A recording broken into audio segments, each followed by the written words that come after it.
3월 A매치를 통해 출범한 위르겐 클린스만호 대한민국 축구 대표팀이 콜롬비아, 우루과이와 두 차례 친선 경기를 가졌는데요. 공격적인 면에서는 좋았다, 합격점을 보였다, 기대할 만하다라는 얘기가 있었지만 두 경기에서 총 4골을 실점하면서 수비적인 면에서 큰 문제가 드러났습니다. 게다가 이제 나폴리에서 지금 세계 최고의 센터백이라는 평가까지 받고 있는 김민재 선수의 활약에도 불구하고 좀 실점이 많고, 또 이제 김민재 선수가 대표팀만 오면 조금은 이제 위험 요소가 커지고 좀 부진하다 뭐 이런 얘기들이 있는 와중에, 또 우루과이와의 경기를 마치고 나서 김민재 선수가 이제 믹스드존에서 조금은 이제 충격적인 그 좀 인터뷰를 했어요. 예, 뭐 그러니까 소속팀에 집중을 하고 싶다라고 얘기를 한 거죠. 예, 예. 그러면서 이 부분에 대해서는 조금 얘기를 해야 된다라는 식의 얘기들을 했습니다. 네, 이게 사실은 뭐 당연히 이제 소속팀에 돌아가니까 소속팀에 전념하고 이제 돌아오기 전까지 열심히 하고 오겠다라는 뉘앙스로도 이렇게 얘기할 수도 있겠지만, 이게 그런 그 멘트가 아니라는 게 지금 많은 현장 취재 기자들의 보도를 보면 이게 어떻게 보면 대표팀의 은퇴를 시사하는 것 같은 발언이다라고 보도를 하고 있고, 저희가 또 이제 볼리TV의 그 4대 축항에서 함께 또 그 방송을 하기도 했었던 네. 그 풋볼리스트의 축구팀장인 김정용 기자가 사실 이 김민재 선수를 이제 그 튀르키예 시절에 현장에서도 그렇죠. 가서 인터뷰를 했었고, 굉장히 이제 오랫동안 취재해왔던 그 네트워크가 있는 그런 기자거든요. 근데 김정용 기자가 그 경기 현장에서 쓴 기사를 보면 제목이 이제 대표팀 은퇴 시사를 달았어요. 이게 이 김정용 기자가 섣불리 자극적으로 기사를 쓰는 기자가 아니거든요. 예, 그렇죠. 그 인터뷰 내용의 주요적인 부분을 본다면은 대표팀보다 소속팀 경기에 집중하고 싶다. 예. 그게 이제 조율이 된지 발언이라고 모른 것은 당분간은 이제 소속팀 경기만 뛰겠다. 그러니까 이제 대표팀 일정이 없을 땐 당연히 소속팀 경기를 뛰는 거고, 예. 대표팀 일정이 있어도 대표팀에 안 오겠다라는 그 해석이 가능한 멘트였다는 걸 봐야 돼요. 근데 이제 이게 조율이 됐다고 말씀드릴 수는 없다. 그리고 이제 오늘은 더 이상 말씀드릴 수 없다. 다양한 이유 때문이다. 이런 얘기는 이에 대한 추가 해명이 없다면 김정용 기자도 썼듯이 대표팀에서 당분간 뛰지 않겠다. 약간 이렇게까지 해석할 수 있는 발언이란 말이죠. 네, 그러니까 뭐 대표팀 은퇴까지는 저는 뭐 너무 같다라고 생각을 하지만은 당분간은 대표팀에 오지 않겠다라는 것처럼 보이긴 하거든요. 예. 간단하게 말씀드리면 당분간은 친선 경기 혹은 큰 비중이 없는 경기는 내가 뭐 몸도 힘들 수도 있고 아니면 다른 뭐 부담이 있을 수 있으니 소속팀에서의 경기에만 집중을 하고 싶다. 즉 당분간 날 안 불렀으면 좋겠다. 이렇게 해석될 수 있는 부분인데, 사실 이날 경기 두 번의 경기에서 김민재 선수가 많이 힘들었던 것도 사실이고 수비에 대한 문제들이 있었기 때문인 것 같은데, 대체 그럼 수비에 어떤 문제가 있었는지 저희가 그 경기적인 문제를 좀 살펴보려고 하는데요. 일단은 어떤 문제들이 좀 있었을까요? 그 지난 두 경기에서 드러냈던 문제들에 대해서 조금 얘기를 하려고 하는데요. 일단 이게 그 콜롬비아가 전반전은 거의 공격을 못했잖아요. 그러다가 예. 이제 후반에 갑작스럽게 이제 공격을 했었는데, 그리고 그 거기에는 이제 상대가 오른쪽 측면 중심으로 공격들을 풀어 나갔죠. 그러니까 예. 그 이기재 선수의 뒷공간과 이제 김영권 선수를 공략하는 방식으로 갔었는데, 후반 시작하자마자 이제 그 무뇨스가 전진 패스를 준 거를 여기까지 이제 김민재 선수가 커버를 들어왔었어요. 커버를 들어왔는데 발로에스를 결국은 소유권을 뺏어오지 못하면서 여기서 이제 발로에스가 컷백을 줬고, 이를 이제 하메스가 논스톱 슈팅으로 골을 넣은 장면이었는데, 여기서 김민재 선수의 커버도 너무 좀 무리해서 온 상황이기도 했었고, 너무 멀리까지. 그리고 또 이제 김영건 선수가 여기서 조금 앞선에서 끊어줬어야 되는데 무게중심이 무너지면서 못 끊어주는 장면도 있었고, 무엇보다도 1차적으로는 이기재 선수가 측면을 돌파를 허용을 했던 게 크긴 했었죠. 그 나폴리에서도 이렇게 좀 벌려 나오는 수비를 할 때 사전에 잘 차단하는 부분들도 있었는데, 여기서는 동료의 커버도 아쉽기도 했고 또 김민재 선수가 조금 무리하기도 했고, 이런 부분들이 또 실점으로 이어지니까 정신적으로도 조금 부담이 되지 않았을까라고 생각할 수 있는 그런 장면이었습니다. 예, 그리고 곧바로 이제 콜롬비아의 동점골이 나왔는데요. 여기서는 또 이제 김영권 선수가 다소 패스를 위험하게 정우영 선수한테 줬었고, 그 작은 정우영 선수요. 예. 그리고 이제 작은 정우영 선수도 키핑을 하지 못하면서 이제 가로채기를 당했고, 여기서 이제 무뉴스의 땅볼 크로스를 카라스칼이 그 논스톱 슈팅으로 또다시 골을 넣었던 거였죠. 네, 그러면서 이제 내리 두 골을 좀 내주면서 2대0 상황이 2대2가 됐는데, 이렇게 좀 수비적인 문제들이 많이 나왔다. 근데 이 실점 장면뿐만 아니라 추가로 실점할 수 있었던 위기들이 콜롬비아와의 경기도 많이 있었다. 즉 질 수도 있었다. 네, 그럼 뭐 60분 경에도 또다시 이제 오른쪽 측면 공격을 하면서 이번에 카라스칼의 롱패스를 발로에스가 슈팅으로 가져갔는데 골대를 빗나갔었고요. 그리고 또 이제 69분 경에 이번에도 또 이제 상대의 입장에서 오른쪽 측면에서의 코너킥을 얻어낸 거를 하메스가 코너킥을 올린 거를 보레가 헤딩 슈팅을 가져갔는데 이게 골대를 맞았는데 여기서 김영건 선수가 높이 경쟁을 떴거든요. 근데 예. 보레한테 밀리면서 이제 헤딩 슈팅을 허용한 거였어요. 예. 그리고 이제 80분경에도 이것도 결국 두란이 오른쪽 측면으로 돌파를 하는 과정에서 이게 물론 옵사이드가 불리긴 했었지만은 김민재가 빠르게 커버를 들어오면서 달려가면서 뒤에 있었는데 빠르게 와가지고 이제 막아내는 장면이었거든요. 근데 이런 장면들을 보면 확인할 수 있겠지만 김민재 선수가 원래는 오른쪽 센터백인데 상대가 왼쪽 측면을 계속 공략을 하니까 거기까지 넓게 이제 커버를 해야 되는 장면들이 굉장히 많이 있었다는 얘기인 겁니다. 근데 이제 이런 플레이는 나폴리에서도 많이 하잖아요. 광범위하게 커버도 해주고 잘라내고 또 그러면서 좋은 평가를 받았던 김민재 선수인데 다만 이제 이게 호흡적인 문제인 거죠. 예. 그럴 때 이제 라흐마니가 그래도 위치를 굉장히 잘 조정을 하면서 그런 것들을 막아주거든요. 그 역할 분배가 확실하게 되는 거예요. 그 나폴리에서는 김민재 선수가 이제 나가서 앞에서 끊어주는 약간 좀 리스키한 수비들을 한다라고 할 수 있는 거잖아요. 예. 그럴 때 이제 그 후방을 버텨주는 게 라흐마니인 건데 예. 한국 대표팀에서는 그게 잘 이루어지지 않고 있다는 거죠. 그러다 보니까 콜롬비아전에 추격하는 골을 허용했던 장면들이 나오게 되는 거고요. 예. 결국에는 김민재 선수가 나폴리에서 똑같은 플레이를 할 때는 장점이고 찬사를 받는 부분들이 한국 대표팀에 와서는 조금 무리한 상황이 되고 또 자신감이 떨어질 수 있고 좀 우려 섞인 지적을 받게 되는 거죠. 거기다가 또 측면 수비의 수비력적인 부분도 조금 문제가 있는 거고요. 그리고 또 이제 또 수비형 미드필더에서도 앞에서도 이제 커버를 해주는 장면들이 있는 거잖아요. 거기에 있어서의 한국 대표팀이 항상 보면 수비적으로 문제가 좀 지적이 되긴 했었잖아요. 예. 예, 그런 단점들이 있다 보니까 김민재 선수한테 과부하가 상당히 많이 걸린다라고 할 수 있겠죠. 예, 그러다 보니까 이제 콜롬비아전에 승기를 잡고도 후반전 1실점과 함께 2대2 무승부에 그쳤었고요. 이번엔 또 이제 우루과이전을 보려고 하는데요. 우루과이전 초반 이제 공세를 우루과이가 펼쳤잖아요. 예. 그런데 그 경기 시작 7분 만에 발베르데가 중거리 슈팅 가져간 걸 조현우 선수가 선방을 했는데 여기서도 김영건 선수가 걷어내는 게 길게 나가지 못하면서 발베르데한테 패스하는 모습이 됐었어요. 예. 예, 그러면서 상대한테 슈팅을 허용했던 거였고요. 그리고 이제 10분 만에 이제 상대의 선제골이 나왔었는데 여기서 물론 뭐 발베르데 코너킥도 정교했고 코아테스의 헤딩 슈팅도 좋았지만은 저는 이 장면은 조금 이해가 가지 않았어요. 코아테스가 헤딩을 뜰 때 김영건 선수가 앞에서 주저앉아 있었어요. 그러니까 점프를 해야 되는데 네. 점프라는 그 준비 동작까지만 돼 있고 뛰지는 못했다. 네. 보통 같이 뛰어가지고 괴롭혀줘야 되는데. 그러니까요. 차라리 보레한테 그 골대 맞춘 거는 그래도 어쨌건 경합이라도 그쵸, 했잖아요. 같이 떴었죠. 예, 물론 보레보다 김영건 선수가 더 키가 큼에도 상대한테 헤딩 슈팅을 허용하면서 골대 맞추게 한 거는 조금 아쉬운 부분이었다라고 하더라도 그건 경합은 붙어줬잖아요. 예. 이건 경합조차 하지 않았다는 거는 좀 김영건 선수가 그러니까 확실히 나이가 들면서 예전만한 그런 수비적인 능력이 나오지 않는 게 아닌가라는 우려를 조금 자아내는 장면들이었습니다. 그리고 이제 그 이후에는 한국 대표팀이 계속 공격을 전개를 했었잖아요. 예. 그러면서 이제 경기를 지배하니까 우루과이가 61분경에 이제 교체 카드를 썼거든요. 공격수인 막시 고메스하고 또 이 경기에서 오른쪽 윙으로 나왔는데 부진했었던 파쿤도 토레스를 빼고 이제 신성으로 떠오르고 있는 아레소하고 그리고 오른쪽 윙인 카노비오를 투입을 했었는데 안 그래도 저희가 이제 경기 보면서 제가 그런 얘기를 했잖아요. 나였으면 펠리스트리를 빨리 넣었을 것 같다. 오른쪽 공격이 제대로 이루어지지 않는다. 이기재 뒷공간을 공략을 해야 되는데 그거를 우루과이가 잘하지 못한다라고 했는데 펠리스트리는 안 나왔지만 카노비오가 나왔고 이게 곧바로 이제 효과를 발휘를 했었죠. 예, 사실은 이제 콜롬비아전 때 그 이기재 선수가 많이 공략을 당했는데 이번 경기는 그래도 이제 카노비아가 나오기 전까지 잘 막다 보니까 이기재 선수가 수비가 좀 개선됐구나라고 생각했는데 그게 아니라 파쿤도 토레스가 못한 거였다. 그리고 공격을 안 했던 거예요. 그렇죠. 그러니까 왜냐면은 61분경까지는 우루과이가 오른쪽 측면 공격을 초반에만 좀 했다가 예. 그 다음부터 안 했어요. 예. 도리어 왼쪽 측면 공격 비율이 더 높았었거든요. 이 과정에서 이제 61분경에 아레소가 이제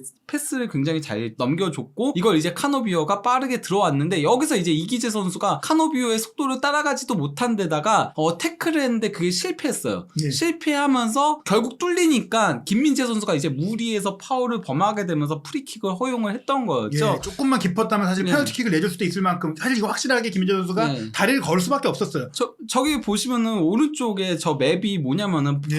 태클 실패 맵인 거거든요. 예. 저게 그냥 이기재 선수가 태클을 실패했다는 걸 보여주는 거죠. 예. 그 다음에 김민재 선수 또 파울을 범하고 말았고 왜냐면 이미 뒷공간을 내줬는데 여기서 파울조차 안 하면 그냥 슈팅이에요. 네. 통짜로 열리기 때문에 이렇게 할 수밖에 없었다. 근데 아쉽게도 여기서 또 골을 내줍니다. 예, 여기서 골을 내줬는데 이 장면에서는 김태환 선수가 아쉬웠죠. 물론 일단 피케레스의 프리킥은 예술이었어요. 예. 수비 벽이 있었는데도 그거를 완전히 옆으로 이렇게 스쳐가듯이 가면서 그러면서 저는 그래서 조현우 골키퍼가 정말 잘 선방했다고 생각했거든요. 시야가 완전히 가려진 상태에서도 이건 동물적으로 선방을 했는데 여기서 이제 그 배신호가 세도에 들어갈 때 사실 김태환 선수가 앞에 있었어요. 그니까요. 앞에 있었기 때문에 먼저 들어가서 막아냈어야 되는데 멈칫했어요. 멈칫하는 동안 배신호가 세도에 들어가면서 결국 빈 골대에 골을 넣은 거였죠. 이게 좀 아쉬운 게 김태환 선수가 이제 이 슈팅이 분명히 골키퍼를 맞고 튕겨 나올 걸 예상했어야 되고 빨리 기민하게 반응했어야 되고 배신호도 본인이 마크맨이었기 때문에 배신호가 움직이는 걸 파악해야 되는데 배신호가 뒤로 돌아가는 것에 대해 전혀 신경 쓰지 않고 있고 그리고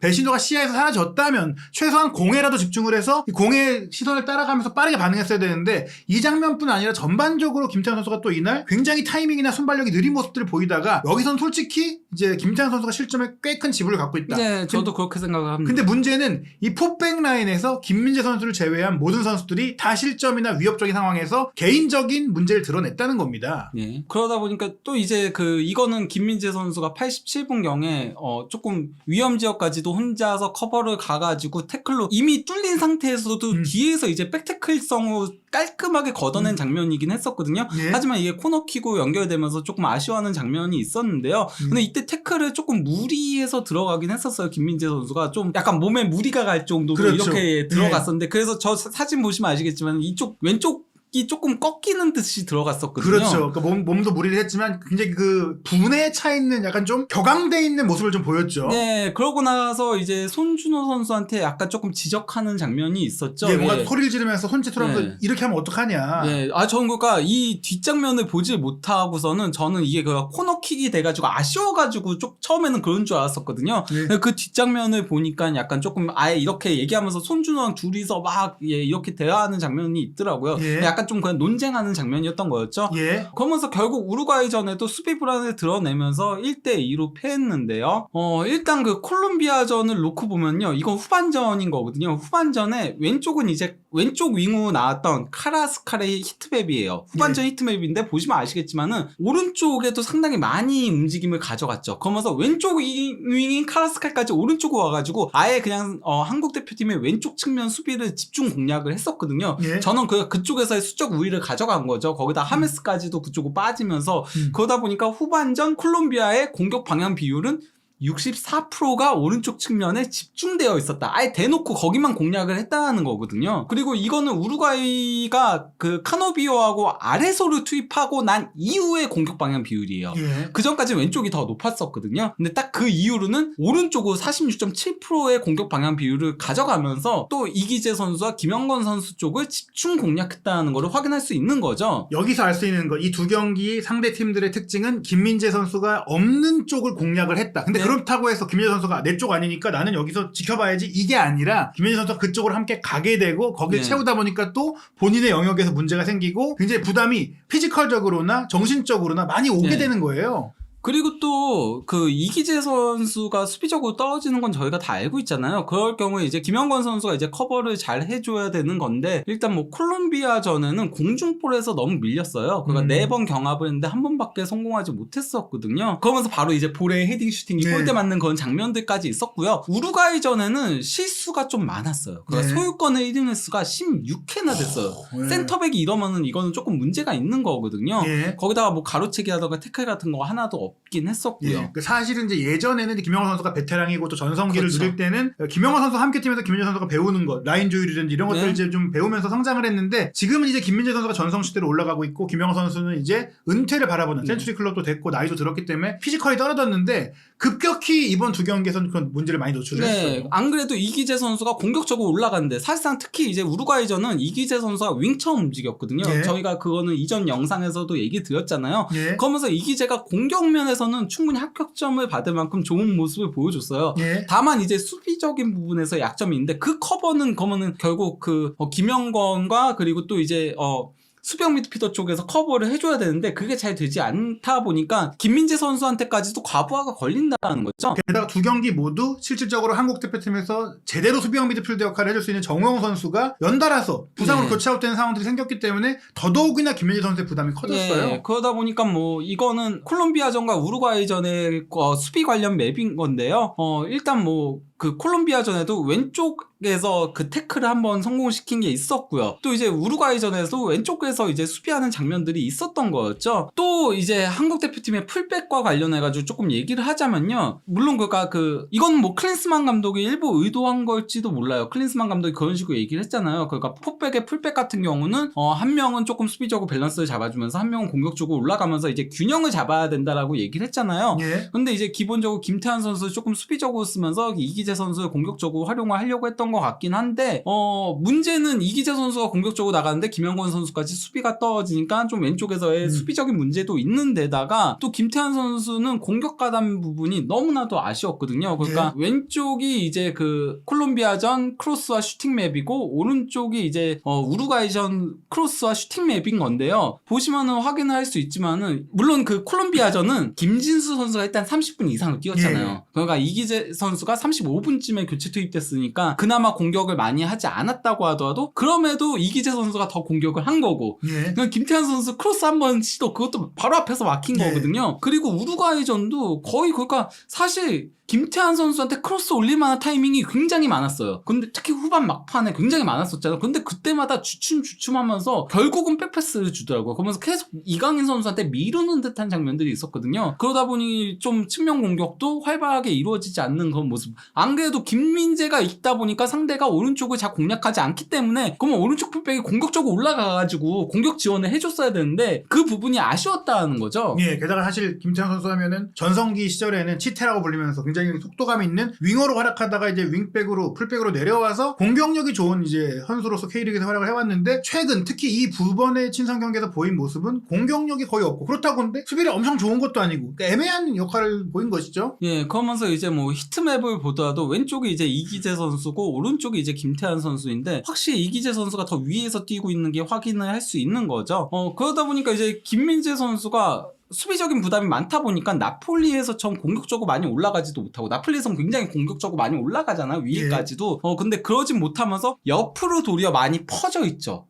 나폴리 때보다도. 그러면서 수비적으로 커버를 굉장히 많이 해야 하는 상황들이 많이 발생을 한다. 그러다 보니까 조금 과부하들이 걸리는 게 아닌가. 그러면서 김민재 선수의 실수들도 나오고 안 그래도 김민재는 조금 리스키한 수비들을 하는 그래서 볼맛나는 수비를 한다라고 하잖아요. 그렇죠. 성공하면 정말 진짜 카타르시스를 느끼게 할 정도로 멋있는 수비들이 나오게 되는 건데 이게 만약에 실패할 경우에는 그렇게 되는 위험성이 있는데 이게 그러면 동료들이 거기서의 커버가 안 된다는 거죠. 결국에는 본인의 장점이 단점으로 바뀌게 되면서 본인의 가치라든지 자신감이라든지 이런 것들이 뭐 장기적으로도 혹은 소속팀에서의 경기력까지 영향을 미칠 수 있다 보니까 많은 면에서 김민재 선수가 이 최근 이 대표팀에서 하는 경기들은 좀 이제 고민을 하고 좀 우려하게 되는 그런 상황들을 좀 이끌지 않았을까 싶습니다. 저희가 지금까지 얘기 드린 것은 이제 이 경기력적으로 한국 대표팀의 수비를 분석하면서 김민재 선수가 왜 힘들까, 왜 대표팀에서는 어려울까를 좀 말씀드린 건데요. 지금 그러니까 한국 대표팀이 조금 구조적으로 문제가 있긴 해요. 그러니까 그 유망주들의 육성 같은 것들도 지금 좀 그나마 센터백은 그래도 유망주들 중에서 크고 있는 선수들이 있다라고 하지만은 좌우 풀백은 지금 거의 씨가 말랐거든요. 그렇죠. 그리고 다 백스리형 선수들이에요.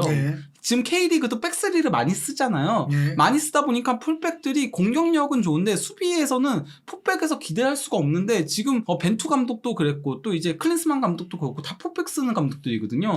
그러다 보니까 풀백은 특히 문제가 많이 발생을 하고 그러면은 센터백들한테 과부하가 많이 걸리는 그런 장면들이 많을 수밖에 없다는 거죠. 게다가 뭐 김민재 선수 같은 경우도 이제 유럽파가 됐기 때문에 아시아와 유럽을 오가면서 뛰는데 또 소속팀에서도 그렇고 대표팀에서도 그렇고 이렇게 많은 활동량을 가지면서 부담까지 갖고 경기를 뛰는 것은 신체적으로나 정신적으로 부담이 클 수밖에 없다. 그런 과정 속에서 좀 이제 이번 두 경기 본인도 이제 어떻게 보면 의욕도 있었을 거고 새로운 감독이 오면서 또 우루과이전 같은 경우에는 또 이제 리턴 매치로서 의욕이 좀 있었을 텐데 좀 실망감이 좀 크다 보니까 뭐 저런 이제 발언이 나오지 않았을까라고 저희가 유추해 볼 수가 있는데 뭐 다만 이제 이 김민재 선수가 이 발언에 있어서는 이제 당장 한 게 아니라 이전에도 얘기를 했다는 또 발언도 내용이 있기 때문에 구체적으로 어떻게 된 것인지에 대해서는 추가적인 좀 상황을 지켜봐야 될 것 같은데 그 상황을 넘어서서 일단 중요한 건 클린스만 호가 제대로 이제 작동해서 당장 있을 카타르 아시안컵 우승을 노리려면 수비가 정비가 안 되면 공격이 아무리 괜찮아도 아무리 골을 넣어도 4대3으로 이길 게 아니라 3대4로 지는 게 될 수 있다. 수비 정비가 필요한데 거기에 있어서는 사실 뭐 전술적으로나 혹은 선수 선발부터도 좀 많은 고민이 필요하지 않겠느냐. 사실 그러니까 그 콜롬비아전이나 우루과이전 전부 다 경기 내용적인 지표에서는 다 한국 대표팀이 앞섰었거든요. 예. 그럼에도 결국은 수비 불안으로 인해 이 실점을 허용했던 게 데뷔승을 거두지 못한 가장 큰 원인으로 작용을 한 거니까요. 그러니까 김민재 선수 한 명이 있다고, 나폴리에서 잘하고 있는 최고급의 센터백이 있다고 골을 안 먹는 게 아니다. 그렇죠. 혼자서는 할 수가 없다. 그렇죠. 김민재가 4명이 있어야 되는 거죠. 제대로 구동이 되려면. 결국에 이제 클린스만 감독의 지금 가장 큰 고민은 뭐 손흥민 활용 잘 됐고 이강인 활용 잘 됐지만 김민재 활용이다. 김민재 선수를 어떻게 최고의 경기력을 대표팀에서도 보이게 하느냐. 그리고 수비는 수비만 하는 게 아니거든요. 앞에서 또 얼마나 커버를 해주냐, 그리고 앞에서 얼마나 압박을 해주냐, 이런 것들도 중요한데 우리나라가 수비형 미드필더까지도 좀 뎁스의 문제가 있다 보니까 이런 문제들이 앞으로 지속적으로 발생할 위험성이 있긴 해요. 저희가 이제 공격수로서는 손흥민 선수라는 걸출한 월드클래스 선수가 나왔고, 또 이제 플레이메이커로서는 이강인 선수가 떠오르고 있고, 센터백으로 김민재 같은 정말 역대급 선수가 나왔는데 이 김민재 선수가 힘들어하고 있는 상황을 좀 잘 해결해야 될 것 같아요. 그 공격 쪽에는 유망주도 많이 있잖아요. 그리고 미드필더도 공격 쪽의 미드필더들은 유망주들이 많아요. 그냥 홍현석 선수는 물론 뭐 완전 공격적인 선수 아니더라도 박스 투 박스형 미드필더 역할을 수행할 수 있고, 심지어 공격까지 커버할 수 있고, 또 이제 이현주 선수도 마찬가지고, 뭐 그리고 오영규 선수도 등장을 했고 공격에는 이런 데는 재능들이 충분히 있는데 약간 좀 수비 쪽이랑 이제 수비형 미드필더 쪽이 아쉽다라고 할 수 있겠죠. 뭐 당장 이제 뭐 그런 큰 그림 뭐 미래까지 설계하기는 어렵고, 이 김민재라는 최고급의 센터백이 등장한 현재 대표팀이 이 김민재 선수를 어떻게 하면 잘 또 대표팀의 중심축으로 이어갈 수 있을지, 지금 또 이 인터뷰를 통한 상황은 앞으로 어떻게 이어질지 한준 TV에서 최신 소식 확인하시기 바랍니다.